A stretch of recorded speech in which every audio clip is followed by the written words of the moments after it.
Mungu hataki msaada kanisani. Mungu anahitaji moyo. Na ile iweze kupata moyo wako, anakujaribu katika eneo la kumtolea yeye. Kwanza leo nataka nikufundishe kitu hichi kimoja. Anza kutofautisha kati ya sadaka na msaada. Jiulize kwenye moyo wako, unapotoa ile sadaka, ni sadaka unatoa au ni msaada? Hatuwezi kutoa sadaka kanisani kwa sababu tunaenda kutoa msaada kanisani. Na hilo ndio tatizo. Wengine tunatoa sadaka, tukitoa sadaka tukataka tuonekane kwamba tumetoa kiasi gani. Na wengine tunataka mpaka tuseme kwamba tumetoa kiasi gani. Huo ni msaada, hujatoa sadaka.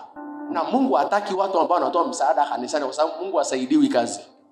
Mungu anahitaji moyo. Na ile iweze kupata moyo wako, anakujaribu katika eneo la kumtolea yeye.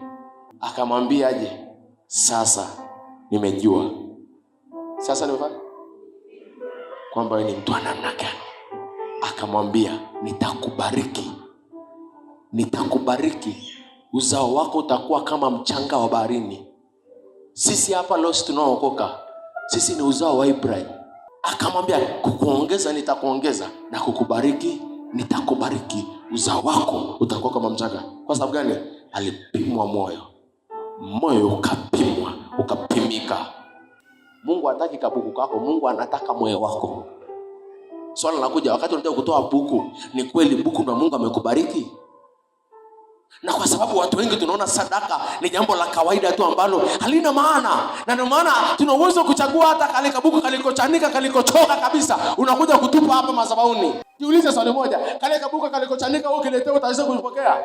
Unatoa sadaka kanisani unasema, na mimi ile kanisa limesimama vile ni kwa sababu yangu mimi. Kama sio sadaka yangu, ile kanisa leo lisingesimama awali. Wewe utoi sadaka kanisani, wewe unatoa msaada. Wewe sema, kama sio ule msaada wangu wa kutoa pale, tutakuelewa kwamba ni kweli ulitoa msaada wa ujenzi wa nini? Wa kanisa. Ukishafika hatua hiyo, wewe utoi sadaka, unachotoa ni nini?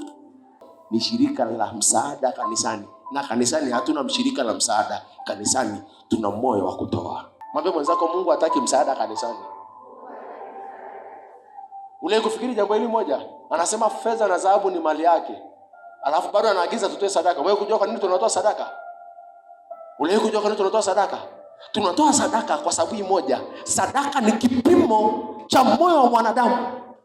Na kwa nini ni kipimo? Ni kipimo kwa sababu moja. Biblia inasema hazina ya mtu ilipo, ndipo nini?